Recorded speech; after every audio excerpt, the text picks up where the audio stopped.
যালিকাল কিতাবু লা রাইবা ফীহি। আলিফ লাম মিম আল্লাহু আ'লামু বিমুরাদিহি। এর ব্যাখ্যা বিশ্লেষণ আল্লাহ ভালো জানেন, তার হাবিব ভালো জানেন। যালিকাল কিতাবু লা রাইবা ফীহি, এই কিতাবটি এমন একটি কিতাব যার মধ্যে কোনো ভুল নেই, সকল রকম ভুল ভ্রান্তি থেকে পবিত্র। ধরে বলেন সুবহানাল্লাহ। কি বলা হলো? যালিকাল কিতাব। যালিকা শব্দ ব্যবহার করা হয়েছে, হাযাল কিতাব বলা যেত, এই কিতাব। কিন্তু আল্লাহ পাক এখানে যালিকা শব্দ ব্যবহার করলেন কেন? বাল হুয়া কুরআনুম মাজিদুন ফি লাউহিন মাহফুজ। এই কিতাব, এই কোরআন পৃথিবীর কোন জ্ঞানী গুণী, কোন কবি সাহিত্যিকদের রচিত নয়। এই কিতাব হলো মহান আল্লাহ পাকের জবানের বাণী, আল্লাহ পাকের কালাম। মহা সম্মানিত লাউহি মাহফুজের ফলকে আল্লাহ পাক এই পবিত্র কোরআনকে সংরক্ষণ রেখেছেন। জোরে বলুন সুবহানাল্লাহ।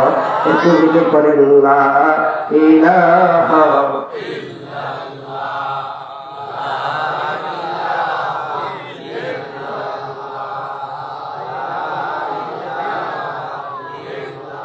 জোরে বলেন লা ইলাহা লা ইলাহা ইল্লাল্লাহু মুহাম্মাদুর রাসূলুল্লাহ। অসুবিধা হচ্ছে? আমি 3টার সময় গোসল করেছি, কণ্ঠটা একটু বসে গেছে। আস্তে আস্তে আপনারা দোয়া করলে ঠিক হবে। ওয়াজ যদি ফজর পর্যন্ত করি সমস্যা আছে? আমি তো 3 দিন 5 দিন 7 দিন 2 দিন এক এক জায়গায় আলোচনা করি। তারপরেও আলহামদুলিল্লাহ আমাদের ভাই মরহুম লোকমান হাওলাদার সাহেব, তার সাহেবজাদা সম্রাট হাওলাদার, সবাই আপনাদের এই যুব সমাজ আহ্বান করেছে। আলহামদুলিল্লাহ আসছি। আপনারা একটু ধৈর্য সহকারে বসলে কিছু কথা বলা যাবে, ঠিক আছে না? জিকির করেন লা ইলাহা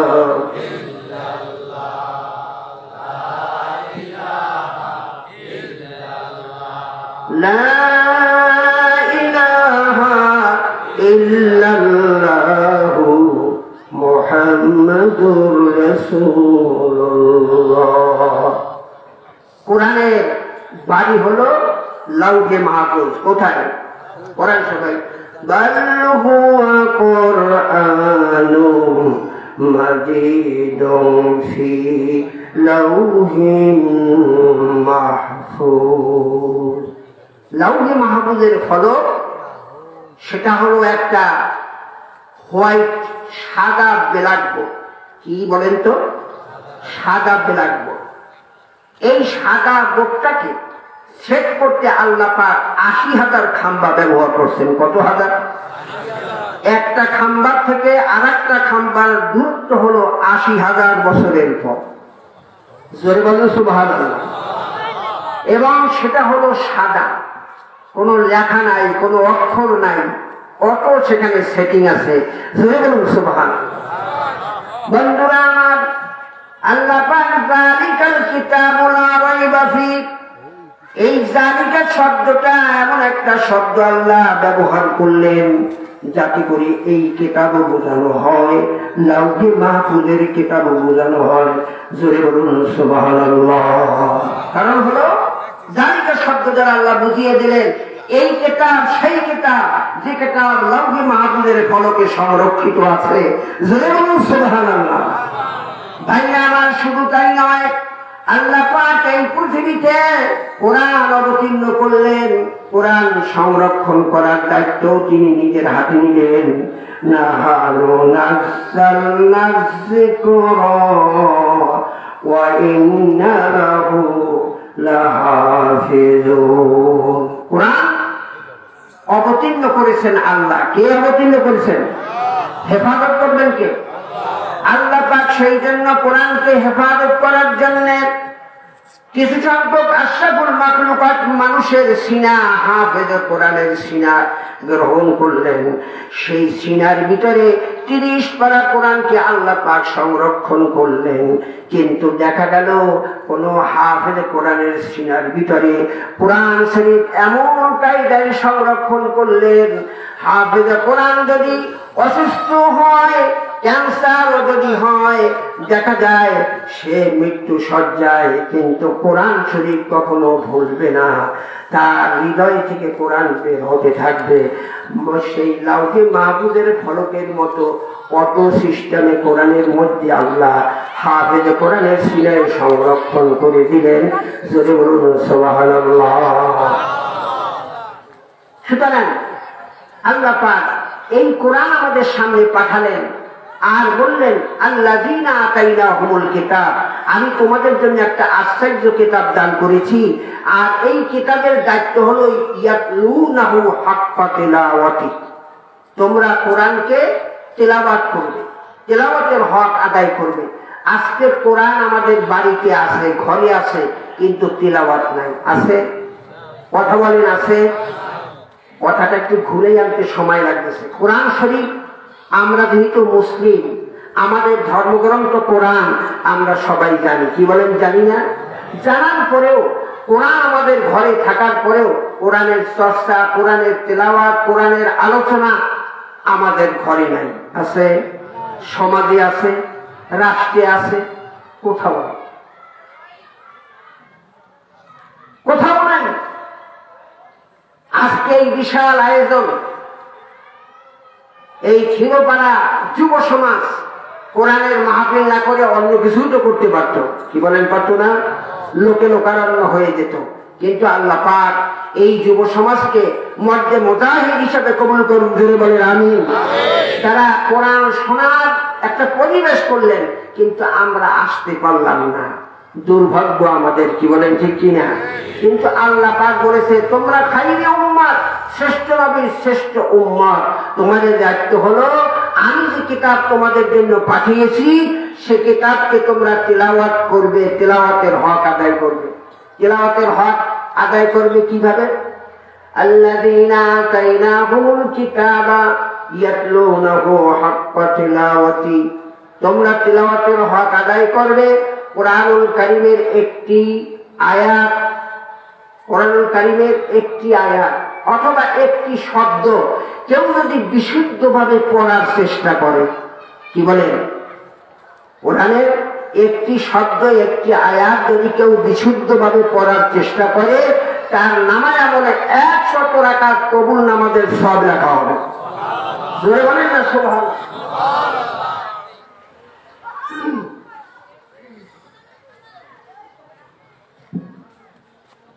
তাহলে পৃথিবীতে চলতে হলে আপনার টাকা দরকার। কি দরকার? সবাই দেশ থেকে বিদেশে যায়, দেশে বসে কঠিন সাধনা করে। উদ্দেশ্য কি? টাকা। উদ্দেশ্য কি? আর আখেরাতে দুনিয়ার সবর তো শেষ হয়ে যাবে, সবর শেষ হবে না। এই পৃথিবীতে 5টা মহাসাগর আছে, 60টা ছোট ছোট সাগর আছে, আর কত নদ নদী আছে। তাম সমুদ্রের মাঝে যদি একটি সোনামুখী সুই বা একটি সুই যদি ফেলে দেওয়া হয়, আর সুইটাকে তোলার পরে কতটুকুন পানি সেখানে থাকতে পারে? কতটুকুন পানি থাকবে? 1 ফোঁটা পানি থাকবে।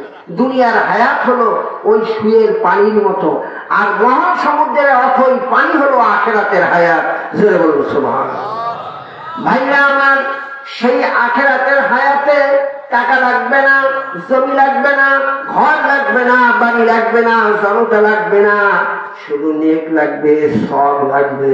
আর সব কামাইয়ের জন্য এই পৃথিবীতে আপনাকে মেহনত করতে হবে। আর তার সবচেয়ে বড় পদ্ধতি হলো কোরআনুল কারীমকে তেলাওয়াত করা। জোরে বলুন সুবহানাল্লাহ। কোরআন শরীফ তেলাওয়াত করা।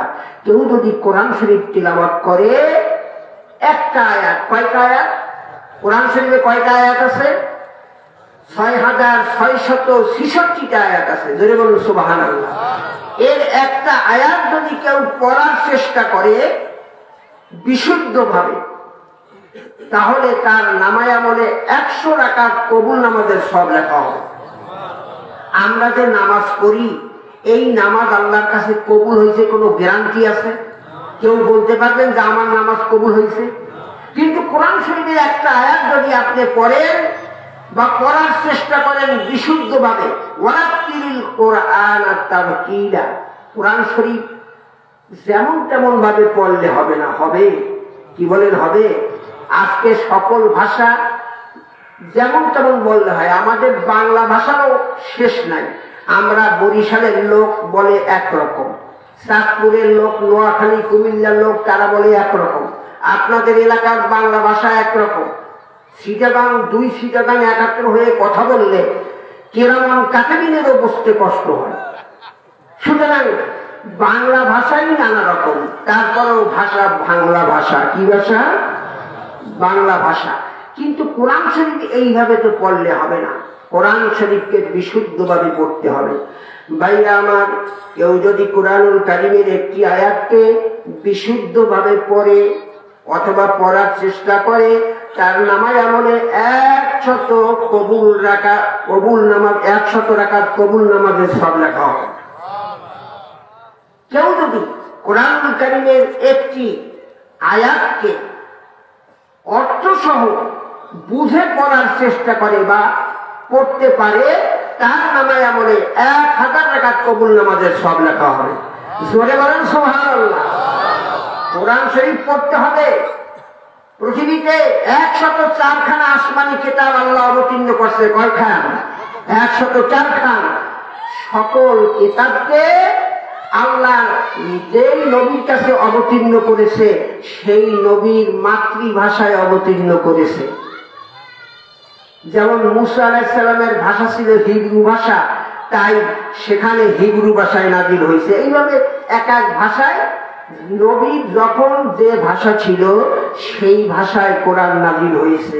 কিন্তু আল্লাহ পাক বলেন, আমি আল্লাহর ভাষা আরবি, আমার বন্ধু আমার হাবিব নবী মুহাম্মদ রাসূলুল্লাহ সাল্লাল্লাহু আলাইহি ওয়াসাল্লামের ভাষা হলো আরবি। সেই আখিরাতের, কবরের, পরকালের ভাষা, জান্নাতের ভাষা হবে আরবি। সেই জন্য আমি আল্লাহ পাক আমার নবী মুহাম্মদ রাসূলুল্লাহ সাল্লাল্লাহু আলাইহি ওয়াসাল্লামের কাছে আমার কোরআনকে আরবি ভাষায় অবতীর্ণ করেছি। ধরে বলুন সুবহানাল্লাহ। শুধু তাই নয়, আল্লাযীনা আতাইনাহুমুল কিতাবা ইয়াতলুনাহু হাক্কা তিলাওয়াতি, আমার কোরআনকে বুঝে, একটি আয়াতকে বুঝে পড়ার চেষ্টা করবে অথবা বুঝতে পারবে। একটা আয়াত বুঝে পড়া অথবা বুঝতে পারা, চেষ্টা করা, আমি আল্লাহ পাক ওই বান্দাকে 1000 রাকাত কবুল নামাজের সওয়াব দান করব। জোরে বলেন সুবহানাল্লাহ। আমরা কোরআন শরীফ পড়তে রাজি আছি? রাজি আছে? হাতে দেখা না তুমি আল্লাহ কবুল করবে। জোরে বলেন আমি। শুধু তাই নয়, এখন কোরআন শরীফ আমরা পড়তে পারলাম, আল্লাযীনা আতাইনাহুমুল কিতাবা ইয়াতলুনাহু হাক্কা তিলাওয়াতি। কোরআনের তেলাওয়াতের হকের জন্য প্রথম নম্বর কাজ, 1 নম্বর কাজ, কোরআন শরীফকে বিশুদ্ধভাবে পড়া। সবাই বলেন কি? বিশুদ্ধভাবে পড়া। সবাই বলতে হবে কোরআন শরীফকে। দ্বিতীয় নম্বর কাজ হলো কোরআন শরীফকে অর্থসহ পড়া, বুঝে পড়া। কি বলেন? সূরা ফাতিহা দিয়ে নামাজ পড়লাম জীবনভর, এই সূরা ফাতিহায় আমরা কি পড়লাম কেউ বোঝার কোনদিন চেষ্টা করেছি? বোঝার চেষ্টা করেছি? ভাইরা আমার, কেউ যদি কোরআন শরীফের একটা আয়াতকে ভালো করে মন দিয়ে শুনবেন, এদিক সেদিক যদি মন হয়ে যায়, আলোচনা হবে, আপনার কিছুই বুঝে আসবে না। কোরআনের একটি আয়াতকে যদি আপনি বুঝে পড়ার চেষ্টা করেন বা বুঝতে পারেন, আপনার নামায় আমলে 1000 রাকাত কবুল নামাজের সওয়াব লেখা হবে। কত সওয়াব? সবাই বলেন কত সওয়াব? এখন একটি আয়াত আপনি পড়তে শিখলেন, বুঝতে শিখলেন, এবার সেটা যদি আপনার নিজের জীবনে আমল করার চেষ্টা করেন, তাহলে আপনার জীবনে, আপনার পরিবারে, আপনার সমাজে, আপনার রাষ্ট্রে সেই আয়াতটাকে বাস্তবায়ন করা, আমল করার চেষ্টা করেন, তাহলে একটি খেজুরের বিচি, কুলের বিচি, যে কোনো গাছের ফলের বিচি জমিনে লাগালে সেখানে একটা গাছ হবে। কি হবে? যতগুলো ফল হবে, কোনো কাকে খাবে না, পাখি খাবে না, শৃগাল খাবে না, মানুষ খাবে না, সব পেকে পেকে ঝরে পড়বে, আবার গাছ হবে, আবার ফল হবে, আবার গাছ হবে, আবার ফল হবে, আবার গাছ হবে। এইভাবে কেমন পর্যন্ত যত গাছ হবে আর ফল হবে, ওই ফলগুলি যদি আল্লাহর রাস্তায় দান করে দেওয়া হয়, যত সব হবে তত সব ওই ব্যক্তির নামে আমলে লেখা হবে। জোরে বলেন সুবহানাল্লাহ। ভাইরা আমার, আল্লাহ পাকের পক্ষ থেকে এমন কোরআন আমাদের কাছে অবতীর্ণ হলো, যে কোরআনকে আল্লাহ পাক নিজে বলেন, এই কোরআন আশ্চর্যজনক কোরআন, আমি আল্লাহর পবিত্র জবান, আমি আল্লাহর পবিত্র কালাম। এই কোরআন যদি তুমি একটি আয়াতকেও পড়ার চেষ্টা করো, আমি আল্লাহ পাক তোমাকে 100 রাকাত নামাজের সওয়াব দান করব। যদি বুঝে কোরআনের একটি আয়াত তুমি পড়তে পারো, আমি আল্লাহ পাক তোমার নামায় বলে 1000 রাকাত নামাজের সওয়াব রাখবো। আর যদি একটি কোরআন পড়তে পারলা, বুঝতে পারলা, এবার নিজের জীবনে আমল করো, পরিবারে আমল করো, সমাজে আমল করো, রাষ্ট্রে এই আয়াতটাকে প্রতিষ্ঠিত করার চেষ্টা করো, আমি আল্লাহ পাক তোমাকে একটি ফলের বিচি জমিনে লাগানোর পরে গাছ হবে, ফল হবে, আবার ঝরে পড়বে, আবার গাছ হবে, ফল হবে, কেমন পর্যন্ত যত গাছ হবে, ফল হবে, ওইগুলো আমি আল্লাহর রাস্তায় দান করলে যত সব হবে তত সব তোমার নামে আমলে আমি আল্লাহ লিখে দেবো। ধরে বলেন সুবহানাল্লাহ, জোরে বলেন সুবহানাল্লাহ। ভাইরা আমার, আমার নবী আপনার নবী জনাব মুহাম্মদুর রাসূলুল্লাহ সাল্লাল্লাহু আলাইহি ওয়াসাল্লাম এই পৃথিবীতে আসলেন। আরবের বুকে মক্কা নগরীতে 1 নয় 2 নয় 40 বছর পর্যন্ত বিচরণ করলেন। সবাই তাকে আল আমিন, আসাদিক, সবচেয়ে সত্যবাদী, সবচেয়ে বিশ্বাসী, সবচেয়ে ভালো মানুষ বলে জানতো। ধরে বলেন সুবহানাল্লাহ। নবীরে আল আমিন উপাধি দিয়েছে কারা? কাফেররা না? কারা উপাধি দিয়েছে? আল আমিন, সবচেয়ে সত্যবাদী। কিন্তু যখন হেরা গুহায় 1 নয় 2 নয় দীর্ঘ 15টি বছর ধরে আল্লাহ নবী জনাব মুহাম্মদুর রাসূলুল্লাহ সাল্লাল্লাহু আলাইহি ওয়াসাল্লাম ধ্যানে মগ্ন থাকলেন, এই অশান্ত পৃথিবী অন্যায় অবিচারের সয়লাব চলছে, গোটা বিশ্ব পাপপঙ্কিলতায় নিমজ্জিত, ধ্বংসের গহ্বরে হাবুডুবু খাচ্ছে, অশান্তির দাবানল দাউ দাউ করে সারা বিশ্ব জুড়ে জ্বলছে। কি করে এই বর্বর অসভ্য জাতিকে আলোর পথ দেখানো যায়, আবার এই ধরনীতে, এই পৃথিবীতে শান্তি আসতে পারে, সেই ধ্যানে বিশ্বনবী ঘর থেকে বেরিয়ে হেরা গুহায় দীর্ঘ 15টি বছর ধরে ধ্যানমগ্ন থাকলেন। জোরে বলেন সুবহানাল্লাহ, জোরে বলেন না সুবহানাল্লাহ। কষ্ট হচ্ছে ভাইরা আমার। হঠাৎ করে দেখা গেল আল্লাহ পাক রূহুল আমিন ফেরেশতা হযরত জিবরাইল আলাইহিস সালামকে পাঠালেন। জোরে বলেন সুবহানাল্লাহ। কি নিয়ে পাঠালেন? জিবরাইল আসলেন গাড়ি ঘোড়ায় কিনিয়া জবানে নূর, যেইখানে ঘাড়ে হেরা, সেখানে রাসূল পাক সাল্লাল্লাহু আলাইহি ওয়াসাল্লামের কাছে আসলেন। জিবরাইল কোরআন নিয়ে। ধরে বলেন সুবহানাল্লাহ। জিবরাইল এসে বললেন, ইকরা বিসমি রাব্বিকাল্লাযী খলাক, খলাকাল ইনসানা মিন আলাক, ইকরা ওয়া রাব্বুকাল আকরামুল্লাযী আল্লামা বিল কলম, আল্লামাল ইনসানা মা লাম ইয়ালাম। তুমি বললেন ইকরা, তুমি পড়ো। কার নামে?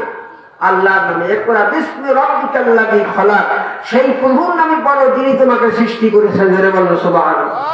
ভাইরা আমার, আল্লাহর নবী জনাব মুহাম্মদুর রাসূলুল্লাহ সাল্লাল্লাহু আলাইহি ওয়াসাল্লামের কাছে কোরআন আসলো। হুজুর কোরআন নিয়ে যখন জাতির সামনে কোরআন শোনাতে শুরু করলেন, আর নবী মুহাম্মদ রাসূলুল্লাহ সাল্লাল্লাহু আলাইহি সাল্লামের সাথে আর কাফেররা তাকে ভালোবাসলো না, এমন নিপীড়ন আর নির্যাতন শুরু করলো। নিজের জন্মভূমি মাতৃভূমি থেকে মক্কা থেকে মদিনায় হিজরত করতে বাধ্য করলেন। ধরে বলেন সুবহানাল্লাহ। কিসের কারণে? সবাই বলেন কিসের কারণে? কোরআনের কারণে। আপনি কোরআন শরীফ পড়বেন, কোনো সমস্যা নাই, আছে? কোরআন শরীফ পড়বেন, কোনো সমস্যা নাই, কোরআন বুঝলেন তাতেও সমস্যা নাই। কিন্তু কোরআন যখন বাস্তবে সমাজে কায়েম করতে যাবেন, তখন নবীরও যা অবস্থা, সাহাবীদেরও যা অবস্থা, আপনারও তাই অবস্থা হবে। কি বলেন ঠিক কিনা? আজকে এদেশে ওলামায়ে কেরাম জেলখানায়, ঠিক না? কেন? চুরি করছে? কথা বলেন, চুরি করছে? ডাকাতি করছে? তাহলে আজকে তারা জেলখানায় কেন? কারণ হলো কোরআনের হক কথা যখন জাতির সামনে বলা হবে, তখন সাহাবীদের যে অবস্থা হয়েছিল, নবীর যে অবস্থা হয়েছিল, যুগে যুগে কোরআনের দায়ী যারা থাকবে তাদেরও সেই অবস্থা হবে। সারা পৃথিবীতে আজকে মুসলমান নির্যাতিত, নিষ্পেষিত, নিপীড়িত, মার খাচ্ছে। চেচনিয়া, বসনিয়া, সোমালিয়া, আরাকান, ফিলিস্তিন, ভারতে সব জায়গায় মুসলমান মার খাচ্ছে। কারণ হলো তারা কোরআনের ধারক, কোরআনের বাহক, তারা মুসলমান। এই জন্য কাফের, বেঈমান, মুনাফিক, মুশরিকরা পৃথিবীর সমস্ত গোপন শক্তি ঐক্যবদ্ধ হয়ে মুসলমানকে জমিন থেকে নির্মূল করে দেওয়ার জন্য ষড়যন্ত্র চালাচ্ছে। কি বলেন ঠিক কিনা?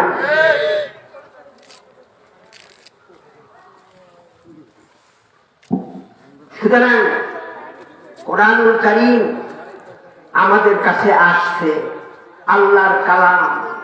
ভাইরা আমার, যারা কোরআন শরীফ তেলাওয়াত করে তারা যেন আল্লাহর সাথে কথা বলে। ধরে বলেন সুবহানাল্লাহ। কোরআন তেলাওয়াত করা কার সাথে কথা বলা? আল্লাহর সাথে। কিয়ামতের দিন আল্লাহর নবী জনাব মুহাম্মদ রাসূলুল্লাহ সাল্লাল্লাহু আলাইহি ওয়াসাল্লাম সুপারিশ করবেন, সমস্ত পয়গাম্বররা সুপারিশ করবেন, আউলিয়া কিরামরা সুপারিশ করবেন, হাফেজ কোরআনরা সুপারিশ করবেন, শহীদরা সুপারিশ করবেন। সকলের চেয়ে শক্ত সুপারিশ হবে কোরআনুল কারীমের। জোরে বলেন সুবহানাল্লাহ। যারা কোরআনকে তেলাওয়াত করলো, কোরআনকে ভালোবাসলো, কোরআন বাস্তবায়নের জন্য ব্যক্তি, পরিবার, সমাজ ও রাষ্ট্রে চেষ্টা চালালো, অর্থ দিল, ঘাম দিল, জীবন দিল, আল্লাহ পাক কিয়ামতের দিন এই কোরআনটাকে সুপারিশ করবে। যদি বলেন সুবহানাল্লাহ। ভাইরা আমার, আমরা একটু মদিনার দিকে চলে যাই। তাকিয়ে দেখুন, আমার নবী জনাবে মুহাম্মদ রাসূলুল্লাহ সাল্লাল্লাহু আলাইহি ওয়াসাল্লাম কাফের, মুনাফিক, মুশরিকদের কাছে ঘুরে ঘুরে মক্কা নগরীতে কোরআনের দাওয়াত দিতে থাকলো। জোরে বলেন সুবহানাল্লাহ। মক্কি জীবনে আর মাদানী জীবনে মোট 13 বছর, 13 বছর আর 10 বছর। 13 বছর কোথায়? মক্কায়, আর 10 বছর মদিনায়। এই 23 বছর অক্লান্ত পরিশ্রম করে নবী মুহাম্মদ রাসূলুল্লাহ সাল্লাল্লাহু আলাইহি ওয়াসাল্লাম কোরআনের দাওয়াত দিতে থাকলেন। হুজুরের নিদ্রা নাই, হুজুরের ঘুম নাই, খাওয়া নাই, বসা নাই, শুধু পেরেশান আর পেরেশান। কি করে আমার উম্মতগণ জান্নাত জাহান্নাম থেকে মুক্তি পাবে, জান্নাতি হয়ে যাবে। কোরআনের দাওয়াতে তারা অংশগ্রহণ করবে। মানুষের ধারে ধারে ঘুরে ঘুরে কোরআনের দাওয়াত দিতে থাকলেন। ধরে বলেন সুবহানাল্লাহ।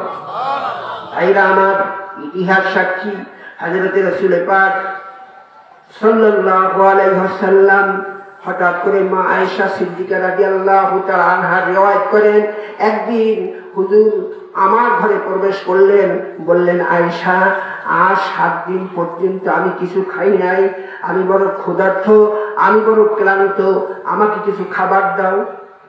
কি বললেন? নবী মুহাম্মদ রাসূলুল্লাহ সাল্লাল্লাহু আলাইহি ওয়াসাল্লাম মা আয়েশা সিদ্দিকা রাদিয়াল্লাহু তাআলা আনহার ঘরে প্রবেশ করে বললেন, আয়েশা, আমি বড় ক্ষুধার্ত, 7 দিন পর্যন্ত আমি কিছু খাই নাই। জোরে বলেন সুবহানাল্লাহ।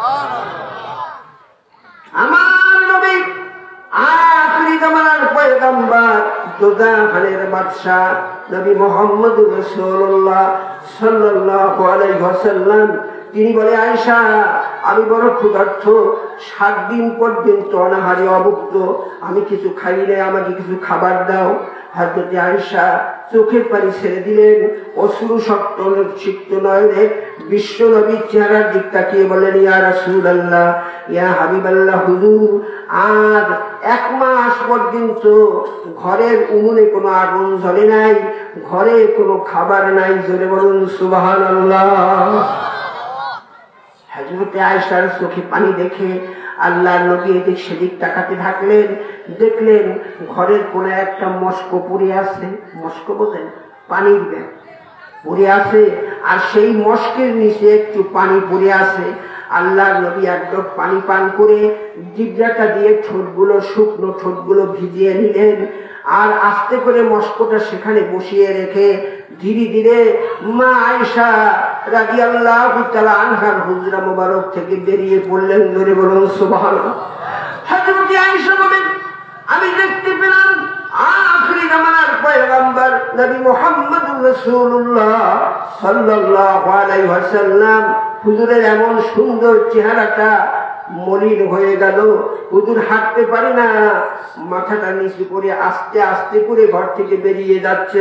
হুজুর যখন হাঁটতেন মনে হতো উঁচু পাহাড় থেকে আস্তে আস্তে নিচের দিকে আসতেছে, কিন্তু আজকে আল্লাহর নবী হাঁটতে পারে না, ক্ষুধার যন্ত্রণে এত ক্লান্ত, পা টেনে টেনে হেসড়ে হেসড়ে গিয়ে মসজিদের নববীতে বসলেন। ধরে বলেন সুবহানাল্লাহ। জোরে বলুন না সুবহানাল্লাহ। ভাইরা আমার, কিতাবে লেখে আল্লাহর নবী জনাবে মুহাম্মদ রাসূলুল্লাহ সাল্লাল্লাহু আলাইহি সাল্লাম মসজিদে নববীতে বসে আছেন।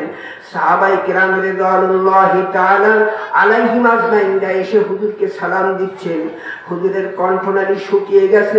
হুজুর সালাম দিতেন অথবা সালাম সাহাবেরা দিতে হুজুর জবাব দিতেন, কিন্তু তার কণ্ঠনালী থেকে কোনো আওয়াজ বের হতো না। হুজুর কোনো কথা বলে না, মুখ, তার চেহারাটা শুকনা, অত্যন্ত ক্লান্ত। হুজুর মনে মনে ভাবলেন, আমি আখিরি জামানার পয়গম্বর বিশ্বনবী মুহাম্মদুর রাসূলুল্লাহ সাল্লাল্লাহু আলাইহি ওয়াসাল্লাম, আমি কারো কাছে হাত পাততে পারি না, আমি সুয়াল করতে পারি না। সুতরাং আমার কলিজার টুকরা নয়নের পুতলি মা ফাতেমাতুজ জোহরা রাদিয়াল্লাহু তাআলা আনহা, মা ফাতেমার ঘরে যদি যাই নিশ্চয়ই ফাতেমা আমাকে মেহমানদারি করবে, আমার ক্ষুধা নিবারণ হবে। তাই বুক ভরা আশা নিয়া দিগন্ত প্রসারিত মরুভূমি রুচি রুচি পথ দেবে আল্লাহর নবী জনাবে মুহাম্মদ রাসূলুল্লাহ সাল্লাল্লাহু আলাইহি ওয়াসাল্লাম মা ফাতেমার ঘরের সামনে গিয়ে হাজির হলেন। জোরে বলুন সুবহানাল্লাহ। আল্লাহর নবী জনাবে মুহাম্মদ রাসূলুল্লাহ সাল্লাল্লাহু আলাইহি ওয়াসাল্লাম মা ফাতেমার ঘরের সামনে হাজির হয়ে আস্তে করে সালাম দিল। ঘর থেকে মা ফাতেমা সালামের জবাব দিল। আল্লাহর নবী বলে, ও ফাতেমা, আমি তোমার বাবা এতিম মুহাম্মদুর রাসূলুল্লাহ সাল্লাল্লাহু আলাইহি সাল্লাম এসেছি, মা তুমি দরজা খোলো। হযরত ফাতেমা বলে, ইয়া রাসূলুল্লাহ, ইয়া হাবিবাল্লাহ, আব্বাজি ঘরের দরজা খোলা আছে, আপনি মেহেরবানি করে ভিতরে প্রবেশ করুন, আপনি ভিতরে প্রবেশ করে বসুন। আল্লাহর নবী জনাবে মুহাম্মদ রাসূলুল্লাহ সাল্লাল্লাহু আলাইহি ওয়াসাল্লাম ভিতরে প্রবেশ করলেন, আস্তে করে বসলেন। মা ফাতেমার হাল হাকিকত জানতে চাইলেন। পর্দার আড়ালে বসে বসে হযরত ফাতেমা জবাব দিচ্ছেন।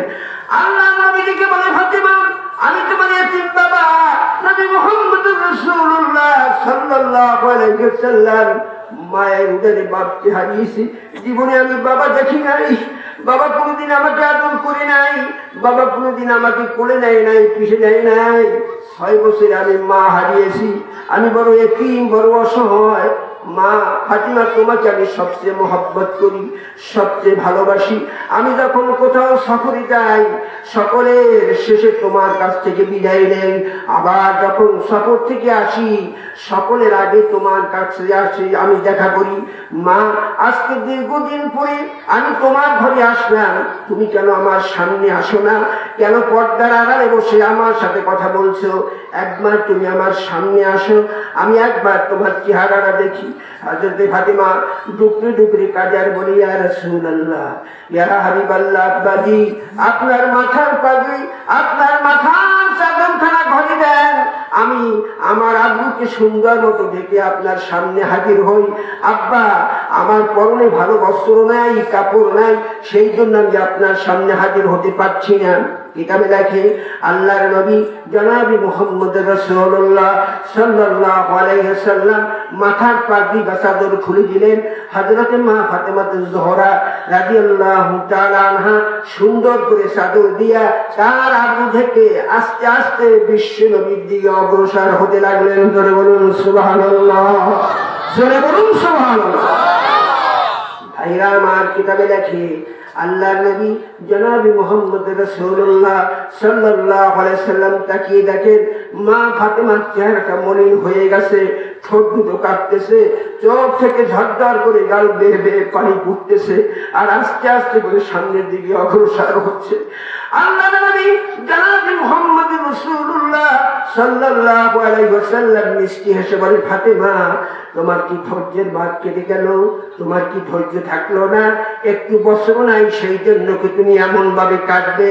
হযরতে ফাতেমা বলল, ইয়া রাসূলুল্লাহ, ইয়া হাবিবাল্লাহ, আব্বাজি, আমার কোনো বস্ত্র নাই, সেই দুঃখে আমি কান্দি না। আজ 3 দিন পর্যন্ত আমার ঘরে কোনো খাবার নাই। আমার কলিজার টুকরা নয়নের পুতুলি হযরত ইমাম হাসান হুসাইন আজ 3 দিন পর্যন্ত অনাহারে অভুক্ত অবস্থায় থেকে আজ সকালবেলা ক্ষুধার্ত অবস্থায় ছটফট করতেছিল। আমার মুখের দিকে তাকিয়ে বলে, মা, আর থাকতে পারি না, পেটের নাড়ি বুড়ি ছিঁড়ে যাচ্ছে, তোমার হাতে ধরি পায়ে ধরি, এক টুকরা শুকনা রুটি আমাদের মুখে দাও, একটু খেজুর আমাদেরকে মুখে দাও। আব্বা বড় অনুনয় বিনয় করে কাঁদছিল। আমি মা ধরতে ধারণ করতে পারলাম না। হঠাৎ করে আমার রাগ হয়ে গেল, ওদেরকে একটা ধমক দিয়ে হাসান হোসেনের গালে চর বসিয়ে দিলাম। ওরা 2 হাতে গাল চেপে ধরে জর্জর করে চোখের পানি ছেড়ে দিয়ে বলে, মা, আজ 3 দিন পর্যন্ত এই মুখে কোনো খাবার দিল না, বরং তুমি মেরে দিলে। আমরা ঘর থেকে বেরিয়ে গেলাম, আর কখনো তোমাকে বিরক্ত করব না।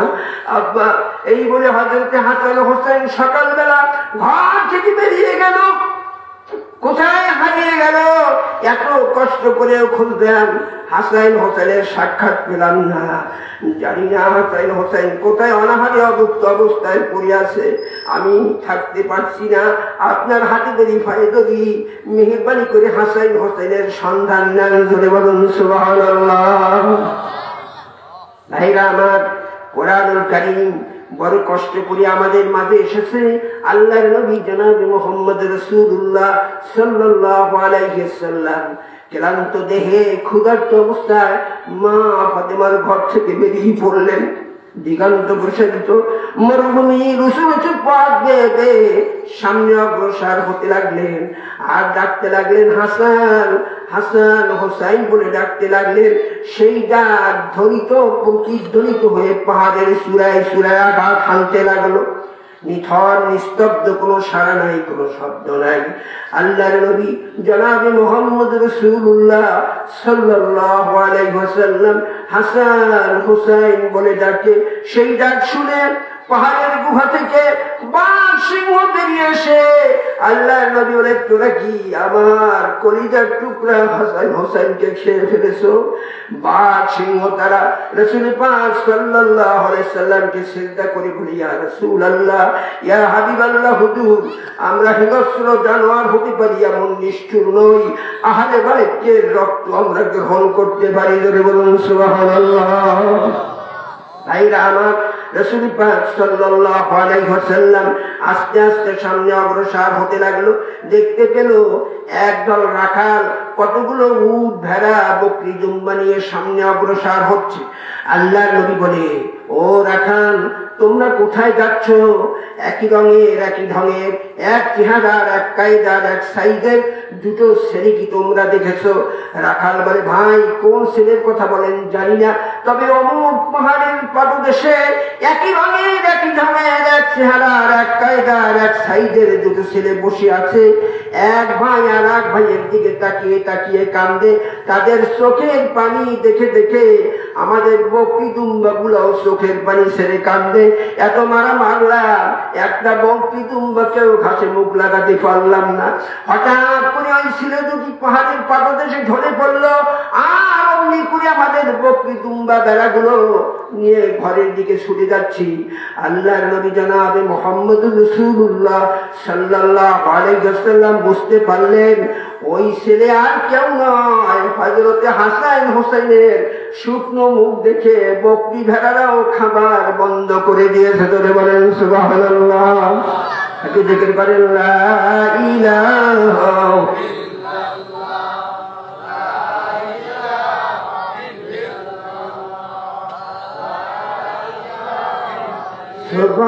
সুবহানাল্লাহ আলহামদুলিল্লাহ লা ইলাহা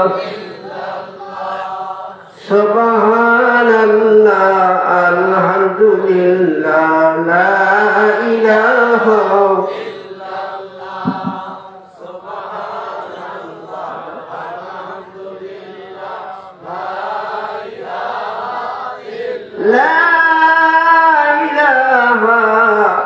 ইল্লাল্লাহু মুহাম্মাদুর রাসূলুল্লাহ। রাসূল পাক সাল্লাল্লাহু আলাইহি ওয়াসাল্লাম পাহাড়ের পাদদেশে গিয়ে দেখলেন হযরতে হাসান হোসেন মরুভূমির পাদদেশে, পাহাড়ের পাদদেশে গরম বালুর পরে শুয়ে আছে। ধরে বলেন সুবহানাল্লাহ। আল্লাহর নবী কিতাবে লেখে, আল্লাহর নবী জনাব মুহাম্মদ রাসূলুল্লাহ সাল্লাল্লাহু আলাইহি সাল্লাম মাথার কাছে গিয়ে দুটো মাথা পায়ের উপরে নিয়ে নিলেন, মাথায় হাত বুলাতে লাগলেন। একবার হঠাৎ করে হাসান হোসেনের ঘুম ভেঙে যায়, তাকিয়ে দেখে শিওরে নানাজি। দুজনেই উঠে হযরতে রাসূল পাক সাল্লাল্লাহু আলাইহি সাল্লামকে জড়িয়ে ধরলেন, বুকে মুখে চুমো খেতে লাগলেন, দাড়ি ধরে টানতে লাগলেন, চুল ধরে টানতে লাগলেন, আর বলতে লাগলেন ইয়া রাসূলুল্লাহ, ইয়া হাবিবাল্লাহ, নানাজি আজ 3 দিন পর্যন্ত কিছু খাই নাই, বড় ক্ষুধার্ত, ক্ষুধার যন্ত্রণায় মা মেরে মেরে ঘর থেকে তাড়িয়ে দিয়েছে, আমাদেরকে কিছু খাবার দাও। আল্লাহর নবী জনাবে মুহাম্মদ রাসূলুল্লাহ সাল্লাল্লাহু আলাইহি সাল্লাম বলেন, নানাজি ঘরে চলো, আমি তোমাদেরকে নিয়ে একাত্রে খাবার খাবো। কিন্তু দেখা গেল হযরত হাসান হোসেন রাজি হলো না। এক পর্যায়ে নবী মুহাম্মদ রাসূলুল্লাহ সাল্লাল্লাহু আলাইহি সাল্লাম তিনি বললেন, ও হাসান, ও হোসেন, চলো ঘরে যাই। হাসান হোসেন বলে, না না, আমরা 3 দিন পর্যন্ত কিছু খাই নাই, কি করে উদ্ধার করে তুমি খেয়েছো, একবারও কি আমাদের কথা মনে পড়ে নাই? আল্লাহর নবী তার জামাটা খুলে আস্তে করে দেখালেন, দেখো না, না 1 নয় 2 নয়, 7 দিন পর্যন্ত আমি কিছু খাই নাই, আমি কতগুলো পাথরের কঙ্কর পেটে বেঁধে নিয়ে আস্তে আস্তে করে আমি তোমাদেরকে খুঁজতেছিলাম। আল্লাহর নবীর এই দৃশ্য দেখি হাসান হোসেন হতবাক হয়ে গেল, জর্জর করে চোখের পানি ছেড়ে দিল, আর বলল, না না, আমরা হেঁটে হেঁটে আর ঘরে যেতে পারবো না, হতে পারে আজকে আমাদের জীবনের শেষ বিদায় হয়ে যাবে, আমাদেরকে কিছু খাবার দিলে আমরা বড় উপকৃত হব। আল্লাহর নবীর চেহারা মলিন হয়ে গেল। আল্লাহ ডেকে বলে, জিবরাইল, হাসান কান্দে, হোসেন কান্দে, আমার বন্ধু কান্দে, আমি আল্লাহ সইতে পারি না, যা যা আমার জান্নাত থেকে কিছু খাবার নিয়ে আমার বন্ধুর হাতে তুলে দাও। ধরে বলেন সুবহানাল্লাহ।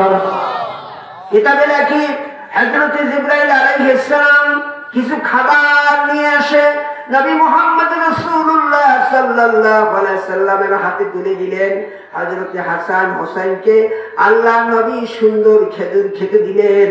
খেজুর খেতেছে আর আনন্দ করে বলতেছে, নানাজি জীবনে বহু খেজুর খেয়েছি, এত সুস্বাদু সুঘেরান সুন্দর খেজুর জীবনে খাই নাই, আপনি একটা খেজুর খেতে পারেন। আল্লাহর নবী বলে, হাসান হোসেন, ওই খেজুর তোমরা খাও, ওই খেজুর আমি খেতে পারি না। আমার উম্মতরা যতক্ষণ পর্যন্ত খেজুর জান্নাতি খাবার না খাবে, আমি এতিম নবী মুহাম্মদ রাসূলুল্লাহ সাল্লাল্লাহু আলাইহি ওয়াসাল্লাম কোন খাবার জান্নাতের খেতে পারি না। বলে বলুন সুবহানাল্লাহ। ভাইরা আমার, রাসূল পাক সাল্লাল্লাহু আলাইহি ওয়াসাল্লাম মদিনা থেকে 30 কিলো দূরে একটা পাহাড়ের চূড়ায় আল্লাহর পক্ষ থেকে 5 বেলা খাবার এসেছিল।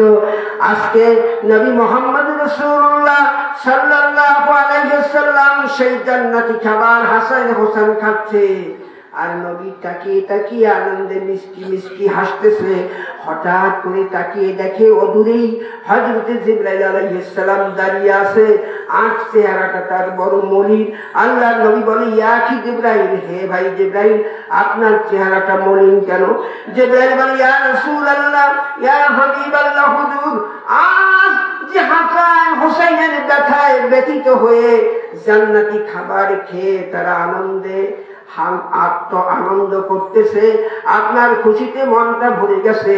এমন একটা সময় আসবে যখন আপনি দুনিয়ায় থাকবেন না, আপনার এই কোরআনের জন্য আপনার পরিবার টুকরা হাসান হোসেন, তাই হাসান হোসেন তারা কোরআনের জন্য জীবনকে উৎসর্গ করে দিবে। জোরে বলেন সুবহানাল্লাহ। ভাইরা আমার, কারবালা প্রান্তে 70 জন আহলে বায়ত সহ হযরত ইমাম হোসেন জীবনকে উৎসর্গ করেছিলেন কোরআনের জন্য। জোরে বলেন সুবহানাল্লাহ। ইসলাম জিন্দা হতা হয় হার কারবালা কি বাত। মুসলমান যখন রক্ত দিতে শিখবে, কোরআনের জন্য জীবন দিতে শিখবে, ইসলাম তখন জিন্দা হবে। জোরে বলেন সুবহানাল্লাহ। আজকে সারা বিশ্বে মুসলমান ইসলামের জন্য, কোরআনের জন্য জীবনকে উৎসর্গ করার জন্য তৈরি হয়ে গেছে। জোরে বলেন মারহাবা। কোরআন বাস্তবায়নের জন্য, কোরআনের সমাজ কায়েমের জন্য যদি আহ্বান করা হয়, আমরা কি আমাদের জীবন উৎসর্গ করতে পারবো? আমাদের মাল দিতে পারবো? জান দিতে পারবো? কারা কারা পারবে? হাত তুলে দেখা। নারায়ে তাকবীর। আল্লাহ পাক কবুল করুক, সবাই করেন আমিন। আজকে আমাদের এই যুব সমাজরা কোরআনের মাহফিল করলেন, আপনারা খুশি না বেজার? সবাই খুশি? খুশির আওয়াজটা তো এরকম না। সবাই খুশি? এ মাহফিল কি এ বছরই শেষ হবে না? এরপরে আরো ব্যাপকভাবে চলতে থাকবে, ঠিক কি না? তাহলে একটা কথাই আজকে ওয়াজ করে দিলাম, কোরআন শরীফ পড়তে হবে। কি করতে হবে? আল্লাযীনা আতাইনাহুমুল কিতাব ইয়াতলুনাহু হাক্কা তিলাওয়াতি। এই কোরআন আল্লাহর পক্ষ থেকে একটা চিঠি আসলো। কি আসলো? চিঠি। কি লেখলো? আমরা কেউ বোঝারই চেষ্টা করলাম না, কি চাও মুসলমান, ঠিক না? সুতরাং কোরআনকে বুঝতে হবে, আমাদেরকে কোরআন শরীফ বুঝতে হবে, কোরআন পড়তে হবে, কোরআনের সমাজ কায়েম করতে হবে। তাহলে সমাজে ন্যায় প্রতিষ্ঠা হবে, অন্যায় অশ্লীলতা দূর হবে, শান্তি ফিরে আসবে। কি বলেন, ঠিক কিনা? কোরআন সমাজে কায়েম কি করে করব? ব্যক্তিতে যদি কোরআন কায়েম না থাকে, আজকে মসজিদ আছে, জামাত নাই। কি বলেন, ঠিক না? আমাদের মসজিদ মাশাআল্লাহ সুন্দর হচ্ছে, পাকা হচ্ছে, কিন্তু নামাজের অভাব, জামাত ঠিক মতো হয় না, মুসল্লি আসে না। কি বলেন, ঠিক কিনা? যদি বলে ভাই আপনি কি নামাজ পড়ছেন, তাহলে আমাদের বাড়ি মসজিদ আছে, আমার বাপ দাদা মসজিদে জমি দিয়ে গেছে, তাহলে ভাই নামাজ পড়ছেন কিনা? তাহলে বলেন কি, ঈদের জামাত বিশাল জামাত হয়, কিন্তু ও বলতে রাজি না যে আমি নামাজ পড়ি না। কি এরকম সমাজ আমাদের আছে না? আছে। রোজার দিনে দেখা যায় হিন্দুরা তারা রোজাদারদেরকে সম্মান করে, হিন্দুরা রোজাদারদেরকে সম্মান করে, কিন্তু মুসলমানের ছেলেরা তারা দেখা যাচ্ছে যে প্রকাশ্যে খায়, একটু লজ্জাবোধ করে না। তুমি ভুলে গেছো তোমার শিরা উপশিরায় মুসলমানের রক্ত প্রবাহিত, তুমি সাধারণ মানুষ নও, তুমি মুসলিম সৈনিক। তুমি যদি তোমার ব্যক্তিতে ইসলাম ধারণ না করো, তাহলে কি করে এই সমাজ পবিত্র হবে? আজকে সমাজের রন্ধে রন্ধে অন্যায় অশ্লীলতা ভরে গেছে। এই সারা শরীরে যদি দাউদ হয়, তাহলে সারা শরীরে যদি একজিমা হয়, তা আপনি কোন জায়গায় মলম লাগাবেন? সুদ, ঘুষ, বেপর্দা, হালাল হারাম কোনো কিছু কিছু তমিজ নাই, আছে কি বলেন? আছে নাই? আসেন আমি নিজে ভালো হই, সমাজকে ভালো করি, দেশকে সুন্দর করি, তাহলেই আমরা শান্তি পাবো, মুক্তি পাবো। আল্লাহ পাক আমাদেরকে তৌফিক আতা করুক, সবাই করেন আমিন। আসুন আজকে আমাদের এই যুব সমাজ অনেক সুন্দর করে এই তাফসীরুল কোরআন মাহফিল করেছেন, আমরা তাদেরকে ধন্যবাদ জানাচ্ছি। বিশেষ করে আমাদের ময় মুরাব্বিয়ান আত্মীয় স্বজন যারা দুনিয়া থেকে বিদায় হয়ে গেছে, আমরা তাদের আত্মার মাগফিরাতের জন্য দোয়া করব, আমরা সবরে সানি করব। আপনারা দেখেছেন তাফসীরুল কোরআন মাহফিল ও দোয়ার মাহফিল। কিসের মাহফিল? আরো কিছুক্ষণ কথা বলবো, হ্যাঁ বলছে তো 11টা পর্যন্ত, আর আধা ঘন্টা তো দোয়া করতেই লাগবে। তো এখন এখানে বলা হয়েছে তাফসীরুল কোরআন মাহফিল ও দোয়ার মাহফিল। দোয়ার কোনো গুরুত্ব আছে কিনা? আছে? দোয়ার গুরুত্ব আছে? নাই, নাই, দোয়ার কোনো গুরুত্ব নাই। এখন বড়রা ছোটকে স্নেহ করে না, আবার ছোটরা বড়কে সম্মান করে না। যুব সমাজ এই তাফসীর মাহফিল করছে, কোরআনের মাহফিল করছে, এখানে একটা ডিস্কো ড্যান্সারের ব্যবস্থা করতে পারত, হ্যাঁ ডিজে গান বাজাইতে পারতো না, হই হুল্লা করতে পারতো না, কিন্তু এরও সমালোচনা। তারা সমালোচনা করে মুরব্বীরা, পূর্ব পশ্চিম উত্তর দক্ষিণ, ঘোড়া জল শস্য জল মিষ্টি পানি লবণ পানি এই নিয়ে আলোচনা করে। কিন্তু এটা বুঝলো না যে ওরা একটা ভালো কাজ করছে, আমরা মুরব্বীরা ওদেরকে উৎসাহিত করব, পরামর্শ দেব, যাতে করে এই কাজ ওরা ধরে রাখতে পারে। যুবকদের সমাজ গড়ার কাজ কাদের? যুবকদের। কাদের? যুবকদের কাজ হলো সমাজ গড়া, আর মুরব্বীদের কাজ হলো পরামর্শ দেওয়া। আপনি দেখুন ডায়াবেটিসের রোগী, হালুয়া রুটি গোস্ত ভুনা কিছুই খেতে পারবেন না, পারবেন? শরীরে শক্তি নেই, সারাদিনই খাইতেই পারবেন, মুরব্বী মানুষ, আপনার দিয়ে আর কিছু হবে না। এই সমাজকে গড়তে হলে এই যুবকদেরকে উদ্বুদ্ধ করতে হবে, ওদেরকে খালেদ বিন ওলীদ, সালাউদ্দিন আইয়ুবের মতো, তারেক বিন মুসার মতো মর্দে মুজাহিদ বানাতে হবে। তাহলেই ওরা সমাজ থেকে সমস্ত অশ্লীলতা দূর করতে সক্ষম হবে। কি বলেন, ঠিক কিনা? আর যদি আমরা দোয়া করি, সে দোয়া আল্লাহ পাক, যদি মন থেকে আমরা দোয়া করি, আল্লাহ পাক সে দোয়া মঞ্জুর করবে। জোরে বলেন সুবহানাল্লাহ। কোরআন শরীফে 114টি সূরা আছে। কয়টা সূরা? 114টি সূরা। এর মধ্যে একটা সূরা আছে সূরাতুল আল ইমরান। নাম কি? সূরাতুল আল ইমরান।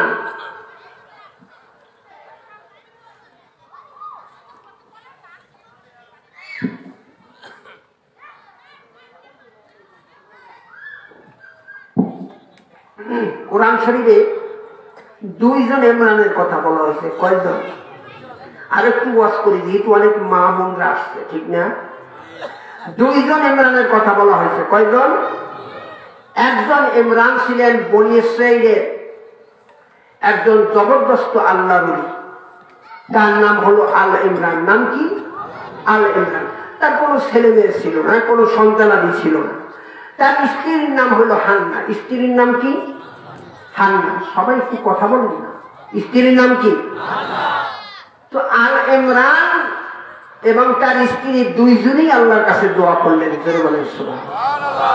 দোয়া করলেন, আল্লাহ আমাদের তো কোনো ছেলে মেয়ে নাই, তুমি আমাদেরকে একটা পুত্র সন্তান দাও, আর সেই পুত্র সন্তান দিলে ওই সন্তানকে আমরা বাইতুল মুকাদ্দাস মসজিদের খাদেম বানাবো। জোরে বলেন সুবহানাল্লাহ। বাইতুল মুকাদ্দাস মসজিদ আপনারা চেনেন? চিনেন?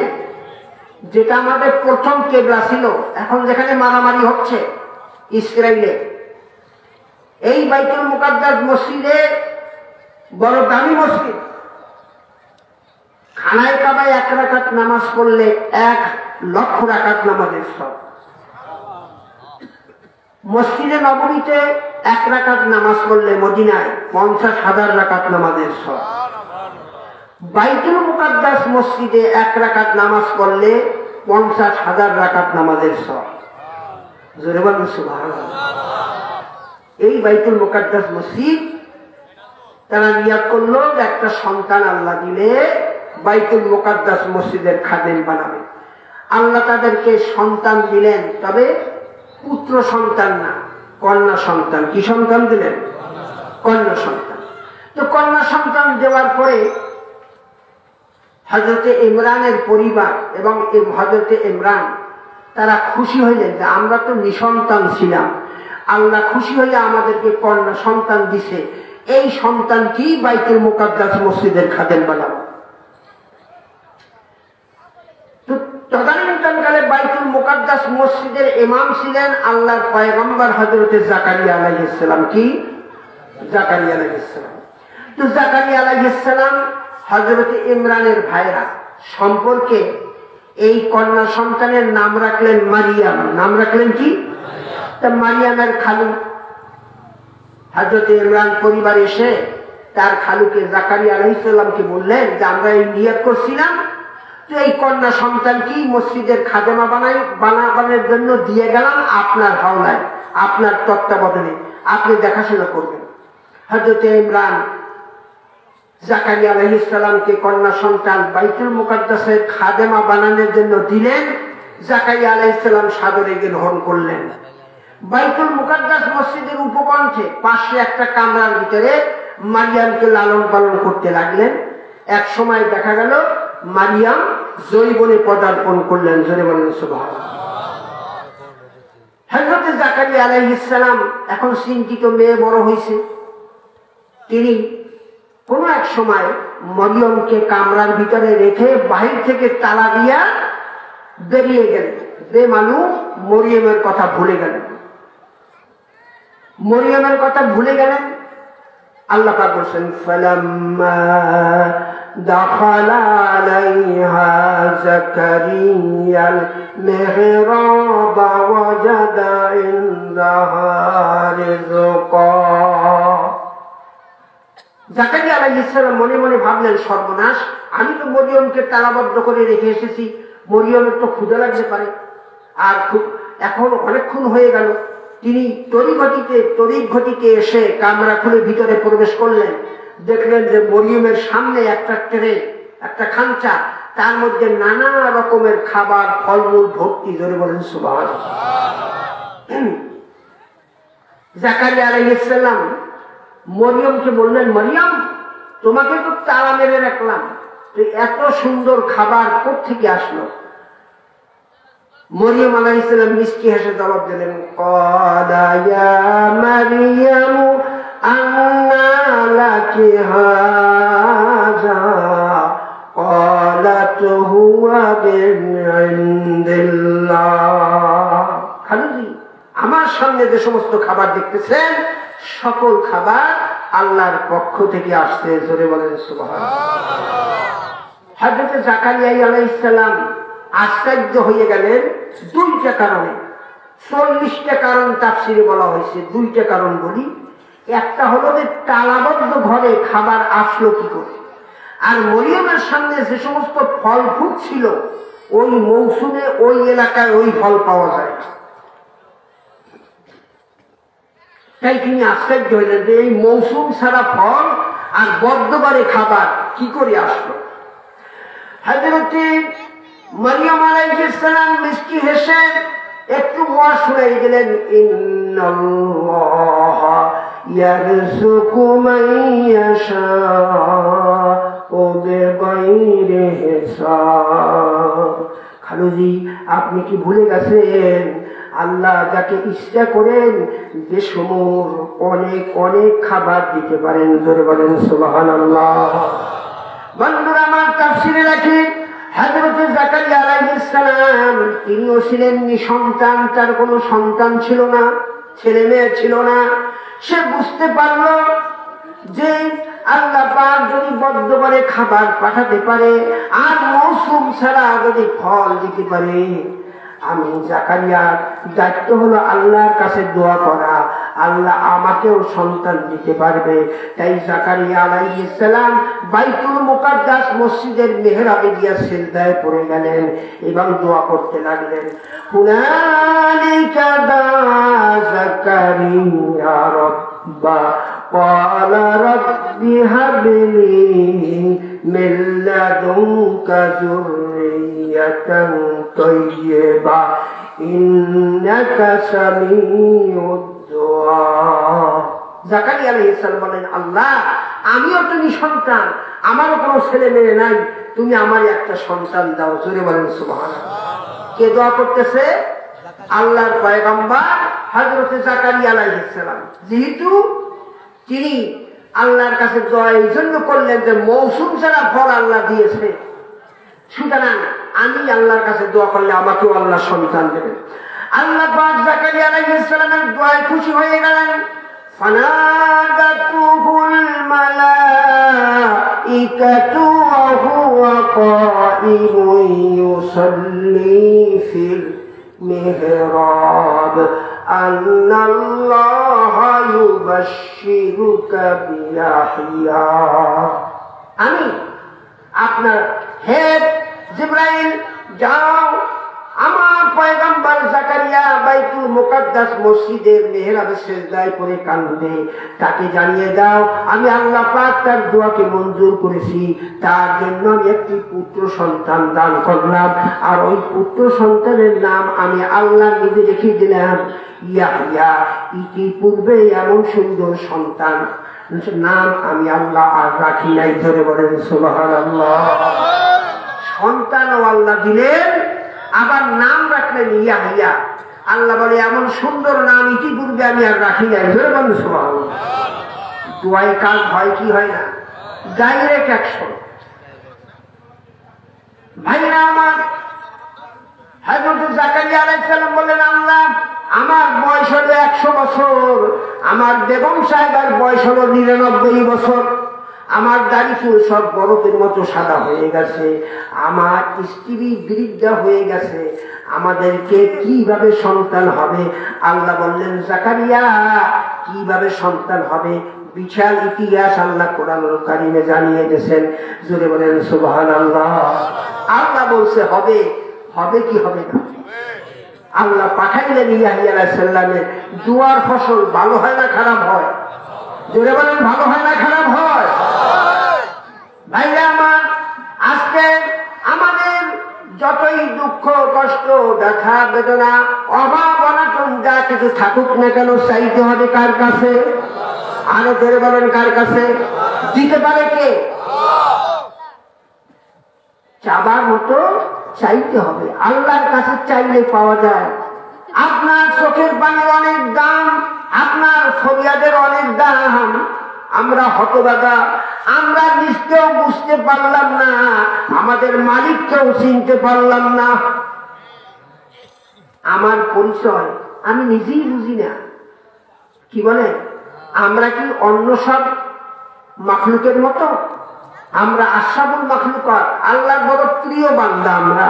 আল্লাহ আমাদেরকে ভালোবেসে বানিয়েছেন শুধু আল্লাহর জন্য। জোরে বলেন সুবহানাল্লাহ।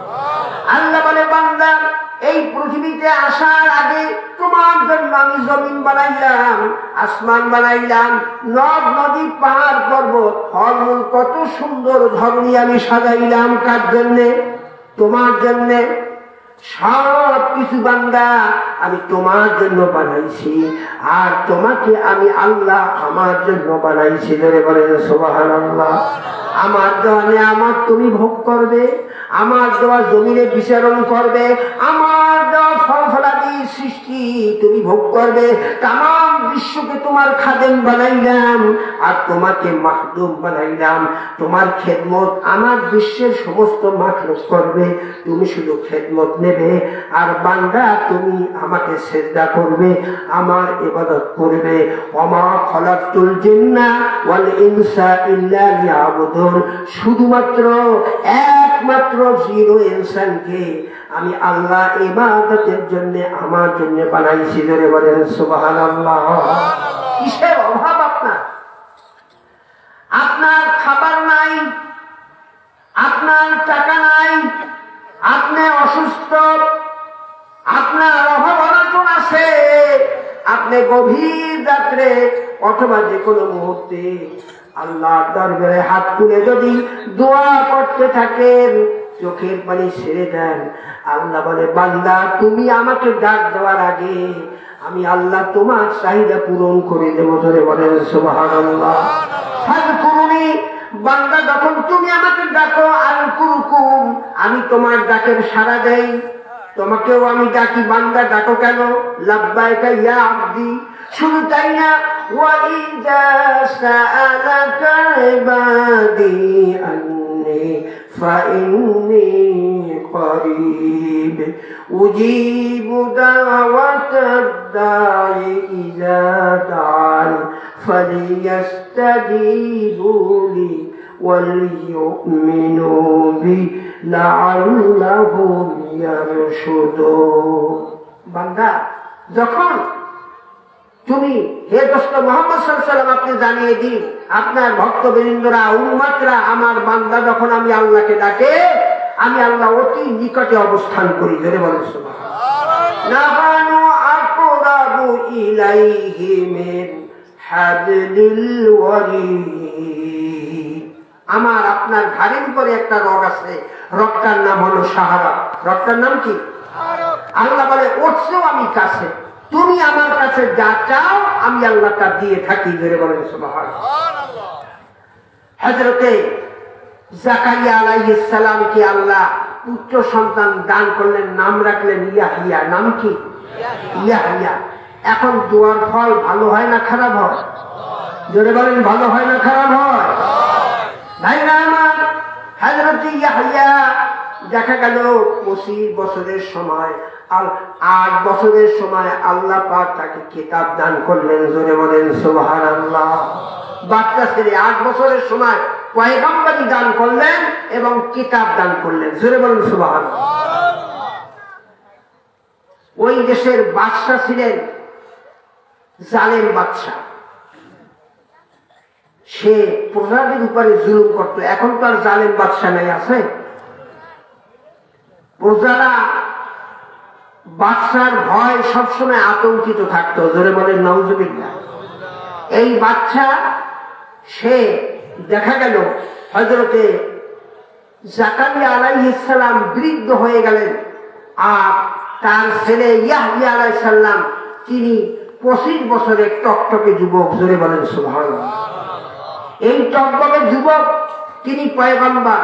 গোটা দেশে তাকে নিয়ে মাতন করা হলো, তার প্রশংসায় সবাই পঞ্চমুখ। বাদশা সে নিজ কন্যার প্রেমে আকৃষ্ট হলো। জোরে বলেন নাউজুবিল্লাহ। আরো জোরে বলেন নাউজুবিল্লাহ। নিজের মেয়েকে বিবাহ করার জন্য তার স্ত্রীর কাছে প্রস্তাব দিল যে আমি আমার মেয়েকে শাদী করব। সবাই বলেন নাউজুবিল্লাহ। স্ত্রী দেখলো তো জালিম বাদশা, আমি যদি বলি যে না তোমার মেয়ে বিয়ে করতে পারবা না, তাহলে তরবারি দিয়ে আমার মাথাটা আলাদা করে দেবে। তাই সে কৌশল করলো যে বাদশা আপনার গাছের ফল আপনি খাবেন, তাতে আমার আপত্তি নাই, কিন্তু শরীয়তের ব্যাপার আছে। আপনি পয়গম্বর যদি আপনার পক্ষে রায় দেয়, আপনার মেয়েকে আপনি শাদী করতে পারবেন, তাহলে আমার কোনো আপত্তি নেই।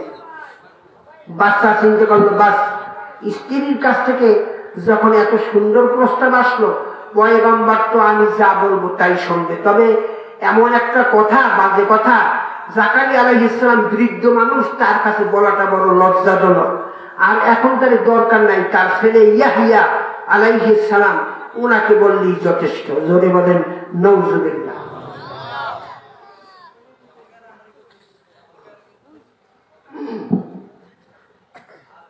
হযরতে ইয়াহইয়া আলাইহিস সালামকে বাদশা তলব করলেন তার দরবারে।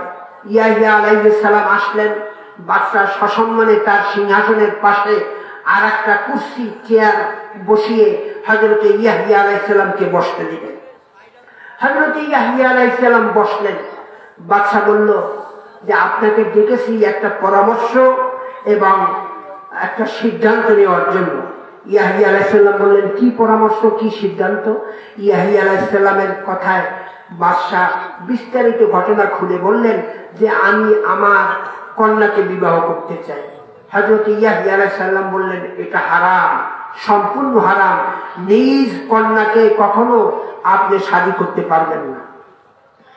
বাদশাহ বলল, ইয়াহিয়া, আমি বাদশাহ, সাধারণ মানুষের জন্য একরকম আইন হইতে পারে, আমি বাদশার জন্য আরেক রকম আইন হইতে পারে, তুমি অনুমতি দিলে আমি আমার মেয়েকে বিবাহ করতে পারি। হযরত ইয়াহিয়া আলাইহিস সালাম বললেন, এটা হারাম, সম্ভব না।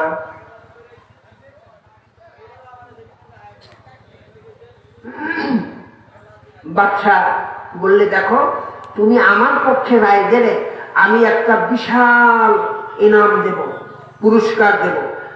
হযরত ইয়াহিয়া আলাইহিস সালাম বললেন, বাদশাহ, আমি আল্লাহর পয়গম্বর, আমি কোন ইনামের মোহে আল্লাহ শরীয়তকে অন্য খাতে প্রবাহিত করতে পারি না।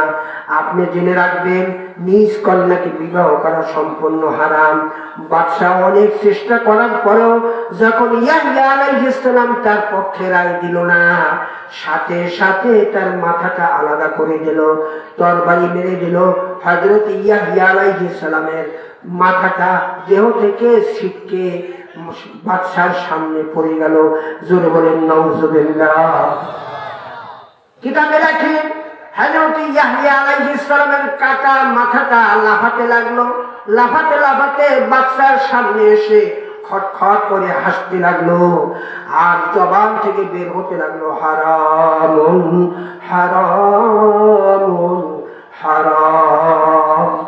এই কাটা মাথা থেকে যখন এই শব্দ বের হতে লাগলো আর হাসতে লাগলো, বাদশা চিৎকার করে বেহুশ হয়ে অজ্ঞান হয়ে তিনি দুনিয়া থেকে জাহান্নামে চলে গেল। আর হযরতে ইয়াহিয়া আলাইহিস সালাম প্রমাণ করে দিল, কিয়ামত পর্যন্ত সকল যুবকদের দৃষ্টি আকর্ষণ করে বলল, যুবকরা, দুনিয়ার সমস্ত যুবকদের দৃষ্টি আকর্ষণ করে আল্লাহর পয়গম্বর যুবক ইয়াহিয়া আলাইহিস সালাম জানিয়ে দিলেন, সত্যের পতাকা উড্ডীন করার জন্য হাসতে হাসতে শহীদের পেলা পান করা ভালো, কিন্তু কখনো বাতিলের সাথে আঘাত করা ভালো নয়। জোরে বলেন সুবহানাল্লাহ। সুতরাং আজকে এই যুব সমাজকে আল্লাহ পাক ইয়াহিয়া আলাইহিস সালামের কাতারে শামিল করে দেয়, तमाम বিশ্বের মুসলিম যুবকদেরকে মর্দে মুজাহিদ বানিয়ে দেয়, तमाम বিশ্বের কুফরি শক্তির সাথে লড়াই করে আবার এই পৃথিবীর জমিনে ইসলামের পতাকা উড্ডীন করতে পারে। আল্লাহ পাক এই তৌফিক আতা করুক, সবাই করেন আমিন। আবার আমাদের শরীরে সেই শক্তি দান করুক, কোরআনের ধারক বাহক হওয়ার মতো ক্ষমতা আমাদেরকে দান করুক, সবাই করেন আমিন।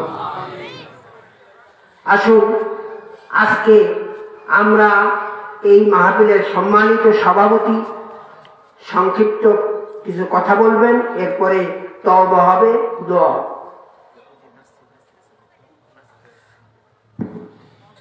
আসসালামু আলাইকুম। আমাদের সভাপতি সাহেব আলহামদুলিল্লাহ আমাদের প্রধান বক্তার পূর্বে আমাদের স্টেজে উপবিষ্ট হয়েছেন। আমি মাহফিলকে কেন্দ্র করে কিছু কথা বলার জন্য আমি আমাদের সভাপতি সাহেবকে বিশেষভাবে অনুরোধ করছি। আসসালামু আলাইকুম। আজকে আমি অত্যন্ত আনন্দিত যে আমাদের লোকজন, এলাকার লোকজন এত কষ্ট করে ধৈর্য ধরে শীতের রাত্রে আপনারা ধৈর্য ধরে ওয়াজ শুনছেন, সবাইকে আন্তরিক ধন্যবাদ জানাচ্ছি। পাশাপাশি আমরা আশা রাখছি আগামীতে এবার যেভাবে হলো, আগামীতে আমরা চিন্তা করছি আরো বড় আকারে হবে। আপনারা ইনশাআল্লাহ উপস্থিত থাকবেন। আপনাদেরকে আগামীর জন্য, আগামী বছরের জন্য দাওয়াত দেওয়া হলো। আশা করি আপনারা আগামীতে উপস্থিত থাকবেন। আর এবার যারা আসছেন, আমাদের এখানে প্রধান বক্তা, বিশেষ বক্তা যারা আলোচক ছিলেন, তাদের বক্তব্য আসলে খুব সুন্দর এবং আমরা অভিভূত হয়েছি। তারা আসলে ভালো বক্তব্য রেখেছেন, তাদেরকে আমি ধন্যবাদ জানাচ্ছি। পরিশেষে সবাইকে এই আমাদের প্রধান বক্তার মোনাজাতের পরে সবাইকে তবরক নেওয়ার জন্য অনুরোধ করে যাচ্ছি। সবাই এখানে বসে থাকবেন, এখানে বসে থেকে তবরক নেবেন। সবাইকে আবারও আগামী বছর ইনশাআল্লাহ যদি আমরা আমাদের নিয়াত আছে আমরা আগামীতে আরো বড় আকারে করব। এই সময়টার ভিতরে 2-1 দিন হেরফের হবে। আপনারা সবাই উপস্থিত থাকবেন। সবাইকে ধন্যবাদ, সবাইকে দাওয়াত। আসসালামু আলাইকুম। সবাই ভালো থাকবেন। আল্লাহ হাফেজ। আসসালামু আলাইকুম। আলহামদুলিল্লাহ, এখনই আমাদের দোয়ার আয়োজন হবে। আমরা যারা বাহিরে আছি তারা সবাই ভিতরে চলে আসে। আমাদের দোয়ার পরে তবারক দেওয়া হবে আমাদের প্যান্ডেলের ভিতরেই, বাহিরে কাউকে তবারক দেওয়া হবে না। এজন্য আমরা যারা বাহিরে আছি এখনই দেওয়া হবে। আমরা সকলেই ভিতরে এসে বসে যাই এবং দোয়া শরীক হই ইনশাআল্লাহ। আসসালামু আলাইকুম। সম্মানিত মুসলিমবৃন্দ, সভাপতির বক্তব্য থাকে না, তবে আপনাদেরকে আমরা আগামী একটা দাওয়াত দিয়ে দিচ্ছি। ইনশাআল্লাহ আগামী বছর আরো বড় পরিসরে এবং আপনারা সকলের সহযোগিতা করবেন, আসবেন এবং আমাদেরকে আরো উৎসাহ দিবেন, আমাদের যুব সম্প্রদায় উৎসাহ দিবেন। এই পুরো থিরোপাড়া জুড়ে আমরা ইনশাআল্লাহ বড় করে একটা ওয়াজ আয়োজন করবো ইনশাআল্লাহ। ধন্যবাদ সকলকে। আপনারা তবরক নিয়ে ইনশাআল্লাহ যাবেন। ভাই, পিছনে অনেক গ্যাদারিং হয়ে গেছে, আরো মানুষ বাহিরে আছে। এখন দেওয়ার সময় সবাই ভিতরে ঢুকবে। মেহেরবানি করে আমাদের মাঝে যে ফাঁকা জায়গাগুলি আছে আমরা একটু সকলে সামনের দিকে আগায় বসে বসে এই ফাঁকা জায়গাগুলো একটু পুরা করে দিই। সকলের পিছনে জায়গাগুলো একটু খালি করে দিই। মেহেরবানি করে একটু সকলের সামনে আগায় আগায় বসে। আর যুব সম্প্রদায় যারা অনেক পরিশ্রম করছে তাদেরকে মসজিদের পক্ষ থেকে, এলাকাবাসীর পক্ষ থেকে ধন্যবাদ জানাচ্ছি এবং উৎসাহ দিচ্ছি। ইনশাআল্লাহ আগামীতেও তোমরা এইভাবে আমাদেরকে বলবা, আমরা তোমাদেরকে যত সম্ভব সহযোগিতা করবো। ধন্যবাদ। আমরা সকলে আগে আসি ভাই, মাঝখানের জায়গাগুলো খালি একটু আমরা সবাই মেহেরবানি করে একটু আগায় বসে ভাই। আমাদের মাঝখানের জায়গাগুলা খালি না থাকে, ফাঁকা না থাকে, সবাইকে বসার সুযোগ করে দেয় আমরা। হ্যাঁ, আমরা যারা এখনো রাস্তায় আছি বা দোকানপাটে আছি সকলে আমরা ভিতরে প্রবেশ করি। এখন আমাদের দোয়া হবে। আমি আবারও বলতেছি, প্যান্ডেলের বাহিরে কোনো তদারক দেওয়া হবে না। আমাদের প্যান্ডেলের ভিতরেই আমরা শৃঙ্খলার সাথে তবরক তুলে দিব। এজন্য যারা প্যান্ডেলের বাহিরে থাকবেন এরা তবরক পাবেন না। বিশেষ করে আমাদের এখনই দোয়া হবে। আমরা যারা এখনো বাহিরে আছি সকলে প্যান্ডেলের মধ্যে প্রবেশ করে যাই। আর আমি মাহফিল আমাদের দক্ষিণ থিরোপাড়া যুব সংগঠনকে আন্তরিক মোবারকবাদ জানাই। তাদের নিরলস পরিশ্রম আমাকে 1 সপ্তাহ আগে জানানো হয়েছে। তা আমি মনে করছি, আমি বাড়িতে গেছি, আমার একটু জরুরত ছিল, আমি মনে করছি হয়তো একটা মাহফিল এটা গুছাই করতে অন্তত পক্ষে মাসখানেক সময় লাগবে। আলহামদুলিল্লাহ বাসা থেকে এসে শুনি যে মাহফিলের সব ইন্তজাম শেষ। আলহামদুলিল্লাহ 1 সপ্তাহের মধ্যে কি পরিমাণ পরিশ্রম করলে একটা মাহফিলকে পরিপূর্ণ কমপ্লিট করা যায়। তো তাদের এমন পরিশ্রম তারা করছে, আল্লাহ তাআলা তাদের এই পরিশ্রমকে কবুল করুক। সকলে বলি আমিন। আল্লাহ তাআলা এই থিরোপাড়া যুব সংগঠনকে আল্লাহ তাআলা ইসলাম ও দ্বীনের জন্য কবুল করুক। সকলে বলি আমিন। আল্লাহ তাআলা এই যুব সংগঠনের মাধ্যমে এই এলাকার মধ্যে আল্লাহ তাআলা দ্বীনে একটা ফেজা কায়েম করে দেন। সকলে বলি আমিন। আমি হযরতকে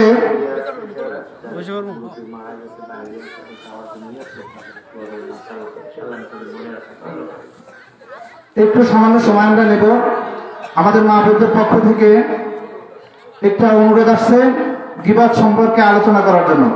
আমি হযরতকে গীবত সম্পর্কে সংক্ষিপ্ত সময়ের মধ্যে সংক্ষিপ্ত সারে গীবত সম্পর্কে একটু আলোচনা করার জন্য আমি সবিনয় অনুরোধ জানাচ্ছি। এরপরে ইনশাআল্লাহ তওবা হবে, এরপরে আমাদের দোয়া হবে ইনশাআল্লাহ। দোয়া কবুলের পূর্ব শর্ত হলো তওবা ইস্তেগফার করা। আমরা সবাই কম বেশি গুনাহগার। নিজ নিজ জীবনের গুনার কথা স্মরণ করে আল্লাহর কাছে খালেস তওবা করব। গীবত শুধু মহিলাদের জন্য না, গীবত এমন একটা ব্যাধি যেটা আমলকে ধ্বংস করে দেয়। আর গীবত আসাদ্দু মিনাল জিনা, ব্যভিচারের চেয়েও জঘন্য অপরাধ।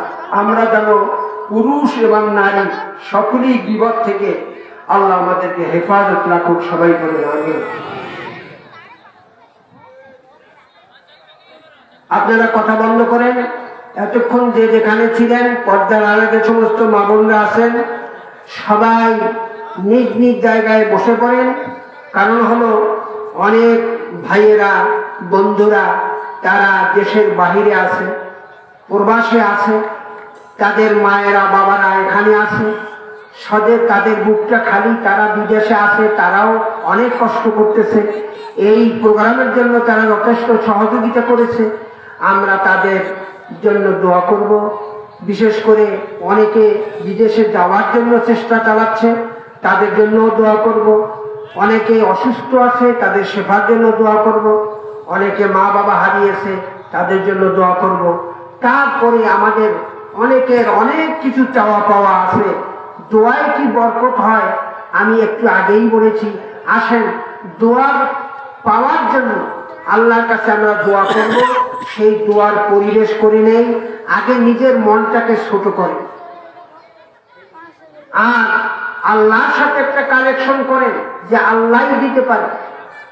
তাই দোয়া কবুলের পূর্ব শর্ত হলো তওবা ইস্তেগফার করা। সবাই চক্ষু বন্ধ করেন, মাথা নিচু করেন, অত্যন্ত লজ্জিত হয়ে খালেস তওবা করেন। মনে করেন হতে পারে আপনার আমার জীবনের শেষ তওবা। কি বলেন, হতে পারে না? এখানে জামে মসজিদের মরহুম ইউনুস সাহেব, তিনি মসজিদে উনি নামাজে আসছেন এশার সময়, এশার নামাজে উনি ইন্তেকাল করেছেন। জোরে বলেন সুবহানাল্লাহ। আল্লাহ পাক জান্নাতের উচ্চ মাকাম দান করুন। তার মৃত্যুটা কেমন? ওযু করে আযান শুনে নামাজের জামাতে এশার নামাজ পড়ার জন্য মসজিদে আইসা মারা গেছে। আবার সৌদি আরব থেকে দুম্বা দেশে, কি দেশে? দুম্বা দেখছিলেন না? কোরবানির দুম্বা বাংলাদেশে দেশে মিউনিসিপ্যালিটির কর্মচারী পাবলিকরে না দিয়া 4টা দুম্বা নিয়া পাগারে গিয়া তারি খাইছে, বাংলা মদ খাইয়া 4 জনই হইলে মইরা রয়েছে। কি খাইয়া? মিউনিসিপ্যালিটির কোরবানির দুম্বা পাবলিকরে দেবে, পাবলিকরে না দিয়া নিজেরা খাইছে, খাইয়া বাংলা মদ খাইয়া মদের আড্ডায় বইরে মইরে রয়েছে, ওটাও মরা। আর ইউনুস খান এশার নামাজ পড়তে আইসা মসজিদে ইন্তেকাল করেছে, এটাও মৃত্যু। কি বলেন, ঠিক কিনা? উনি কি জানতো যে আমি এখানে আইসা মারা যাব? কি বলেন, জানতো? যে যারা তারি খাইয়া দুম্বা খাইয়া মরছে, ওরা কি জানতো যে আমরা মদ খাইয়া এই মাতাল হয়ে মরবো? জানতো? তাহলে আপনি আমি এখানে বসে আছি, ঘরে যাব, কোনো গ্যারান্টি আছে? হতে পারে আজকে আপনার আমার জীবনের শেষ তওবা, হতে পারে জীবনের শেষ দোয়া, হতে পারে না? তবারক দেবে, এই তবারক নসিবে আসে না আগেই ধইলে বুঝে দেবো, কোনো নিশ্চয়তা আছে? সেই জন্য সবাই বসেন, খালেস তওবা করেন। আমি বিশ্বাস করি আজকে যদি আপনি খালেস তওবা করতে পারেন, হন আপনি পুরুষ হন আপনি নারী, আমার মায়েরা বোনেরা বাবারা, খালেস তওবা করলে আল্লাহ পাক আপনার জীবনের সমস্ত গুনাহ মাফ করে দেন। শুধু তাই নয়, আপনার গুনাহগুলি তওবার কারণে সব বা নেক আমলে পরিপূর্ণ করে দেবেন। আসুন সবাই চক্ষু বন্ধ করে মাথা নিচু করে অত্যন্ত লজ্জিত হয়ে আদবের সাথে বসে আমার সাথে তওবা করুন। জবান খুলে পড়ুন, আউযু বিল্লাহি মিনাশ শাইতানির রাজীম, أعوذ بالله من الشيطان الرجيم، أعوذ بالله من الشيطان بسم الله الرحمن الرحيم، بسم الله أستغفر الله ربي। أستغفر الله ربي। আরে বাবা, জবান খুলে চক্ষু বন্ধ করে আল্লাহর আরশের দিকে খেয়াল করে পড়ো। বিসমিল্লাহির রহমানির রহিম, بسم الله الرحمن الرحيم، আস্তাগফিরুল্লাহ রাব্বি, আস্তাগফিরুল্লাহ রাব্বি, আস্তাগফিরুল্লাহ রাব্বি, أستغفر الله মিন ربي কুল্লি من كل যামবে ওয়া আতুবু ইলাইহি লা হাওলা لا حول ওয়ালা কুওয়াতা ولا قوة ইল্লা বিল্লাহি إلا بالله আলিয়্যিল আযীম। العلي العظيم। ইয়া আল্লাহ, ইয়া আল্লাহ, আমরা তওবা করতেছি, আমি তওবা করতেছি গুনাহে সগীরা, গুনাহে কবীরা, গুনাহে শিরক, গুনাহে বিদআত, জানা অজানা ইচ্ছাকৃত অনিচ্ছাকৃত সমস্ত গুনাহ হইতে তওবা করলাম। তওবা ইয়া রব্বি, তওবা ইয়া রব্বি, তওবা ইয়া আল্লাহ। লা ইলাহা ইল্লাল্লাহু মুহাম্মাদুর রাসূলুল্লাহ। আশহাদু আল লা ইলাহা ইল্লাল্লাহু ওয়াহদাহু লা শারীকা লাহু ওয়া আশহাদু আন্না মুহাম্মাদান আবদুহু ওয়া রাসূলুহু। আল্লাহুম্মা আমিন, আল্লাহুম্মা আমিন, আল্লাহুম্মা আমিন। ربنا ظلمنا أنفسنا وإن لم تغفر لنا وترحمنا لنكونن من الخاسرين. ربنا تقبل منا إنك أنت السميع العليم وتب علينا يا مولانا إنك أنت التواب الرحيم.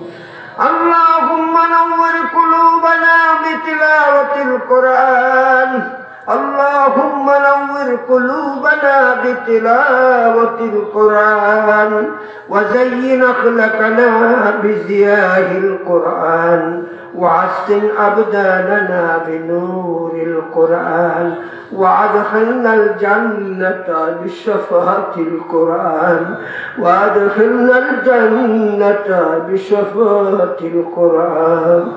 اللهم انصرنا فإنك خير الناصرين، اللهم انصرنا فإنك خير الناصرين. اللهم احفظنا فإنك خير الحافظين، اللهم احفظنا فإنك خير الحافظين. اللهم أنت ربي في الدنيا والآخرة، توفنا مسلما والحقنا بالصالحين. رب العالمين পবিত্র তাফসীরুল কোরআন মাহফিলে গভীর রাত পর্যন্ত আমার ভাইয়েরা, আমার বাবারা, আমার মায়েরা, বোনেরা, ছোট্ট ছোট্ট ছেলেরা গভীর রাত্র পর্যন্ত আদবের সাথে কোরআনের মাহফিলে বসে আছে।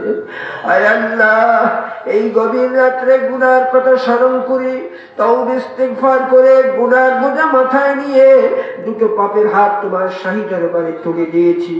আল্লাহ, আমাদের জানা নাই এই জবানে আর কতদিন তোমাকে ডাকতে পারবো, এই হাত তোমার দরবারে কতদিন তুলতে পারবো, এই পা জমিনে কতদিন বিচারণ করতে পারবো। কখন মালাকুল মউত সেটাতে জানি না। ছেলে কাঁদবে, মেয়ে কাঁদবে, ভাই কাঁদবে, বন্ধু কাঁদবে, কেউ আমাকে ধরে রাখতে পারবে না।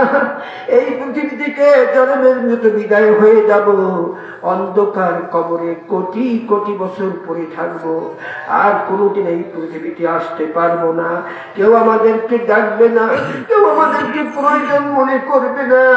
এমন এক সময় আসবে আমাদের নাম নিশানা পৃথিবীতে থাকবে না।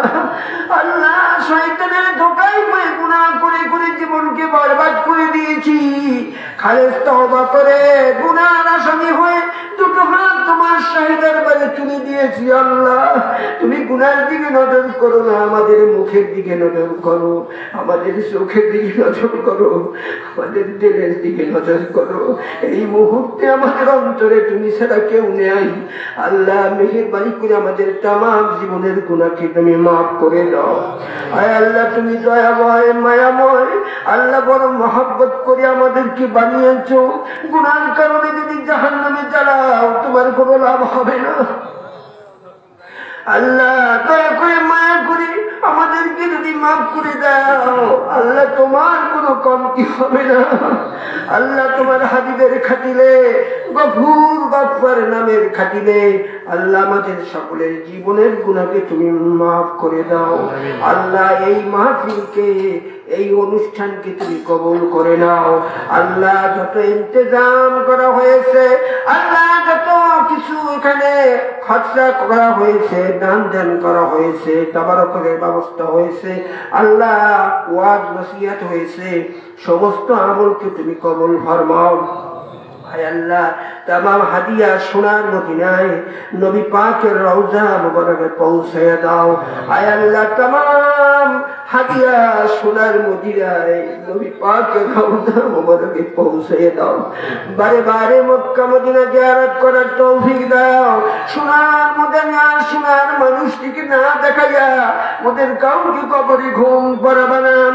তামাম আম্বিয়া ইকরাম, সাহাবা ইকরাম, খুলাফায়ে রাশিদিন, তাবিঈন, তাবে তাবিঈন, আইম্মায়ে মুজতাহিদিন, মুতাআখিরিন, সালফে সালিহিন, উলামা, ফুকাহা, পীর, মাশায়েখ, যত মুমিন মুমিনাত যে যেখানে ঘুমিয়ে আছে আল্লাহ মেহেরবানি করে সকলদের আরো হাদিয়া পৌঁছায়া দাও। আয় আল্লাহ, এই দেশে এই এলাকায় যত মুর্দারগণ ঘুমিয়ে আছে আল্লাহ, জানি না কার কবরে আযাব হচ্ছে, মেহেরবানি করে এই মুহূর্তে দুয়ার খাতিরে আযাবকে বন্ধ করে দে আল্লাহ। সকলের কবরকে তুমি জান্নাতের টুকরো বানিয়ে দাও। আয় আল্লাহ, খাস করে আমরা 10 বাবার 10 সন্তান একাত্রিত হয়ে হাত তুলেছি আল্লাহ। আমি জানি না কে বাপ হারা কে মা হারা। আয় আল্লাহ, বাবার হক তো জীবনে আদায় করতে পারবো না। কত কষ্ট করে আমাদেরকে মানুষ করেছে, ভালো খাবার নিজে খাই না আমাদেরকে খাওয়াইছে, ভালো কাপড় নিজে পরে নাই আমাদেরকে পরাইছে, বুকে করে করে মানুষ করেছে আল্লাহ।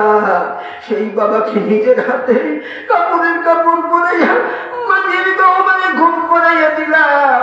কত খবর আসে, কেউ তো বাবার খবর দেয় না আল্লাহ। জানি না বাবার হাতে পায়ে যদি জাহান্নামের বেরি পড়ে থাকে, এই মুহূর্তে দুয়ার খাতিলে আব্বার কবরটাকে তুমি জান্নাতের বাগান বানিয়ে দাও।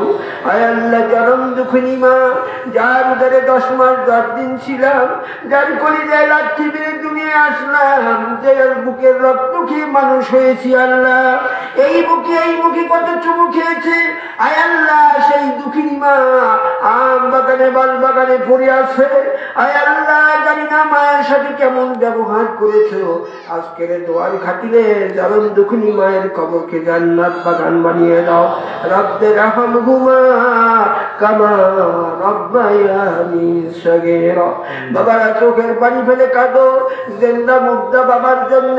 হাদিস শরীফে আসছে, কোন সন্তান যদি আব্বা আম্মার নাজাতের জন্য কান্দে, চোখের পানি ছেড়ে দেয়, নাসিকার অর্ধেক পর্যন্ত পানি আসতে না আসতে কিয়ামত পর্যন্ত আব্বা আম্মার খবর মাফ হয়ে যায়। রব্বে রহমহুমা কামা রব্বায়ানি সগীরা। আয় আল্লাহ, দাদা দাদি, নানা নানি, চাচা চাচি, ফুফা ফুফি, শ্বশুর শাশুড়ি, স্ত্রী পুত্র পরিজন, ভাই বোন, বন্ধু বান্ধব, উস্তাদ সাগরেদ যে যেখানে ঘুমিয়ে আছে আল্লাহ মেহেরবানি করে সকলদের আরো হাদিয়া পৌঁছাইয়া দাও। আয় আল্লাহ, এমন একজন বান্দার কথা শুনলাম, ঈশার নামাজ পড়তে এসে নুসখান এখানে ইন্তেকাল করেছে আল্লাহ। আয় আল্লাহ, তার জন্য দোয়া করি জান্নাতের উচ্চ মাকাম দান করে দাও। আয় আল্লাহ, আমি গুনাহগার আজকে এখানে এসেছি, যেই ব্যক্তি সবচেয়ে খুশি হতো, বুকের সাথে জড়িয়ে ধরত মরহুম লোকমান হাওলাদার সাহেব আজকে আর বেঁচে নাই। আল্লাহ, মেহেরবানি করে সমস্ত হাদিয়া তার আরোহায় পৌঁছে দাও। আয় আল্লাহ, কবরকে জান্নাতের টুকরা বানিয়ে দাও। আয় আল্লাহ, খাস করে যত যুবকরা এখানে ইন্তেজাম করেছে আল্লাহ, তাদের বাবা মা আত্মীয় স্বজন যারা দুনিয়া থেকে বিদায় হয়ে গেছে আল্লাহ মেহেরবানি করে সকলদের কবরকে জান্নাতের টুকরা বানিয়ে দাও। আয় আল্লাহ, বহু ভাইয়েরা বিদেশে আছে আল্লাহ, মায়েরা এক নজর তাকিয়ে থাকে কখন সন্তানরা ফোন দেবে, কখন সন্তানটা কেমন আছে আল্লাহ।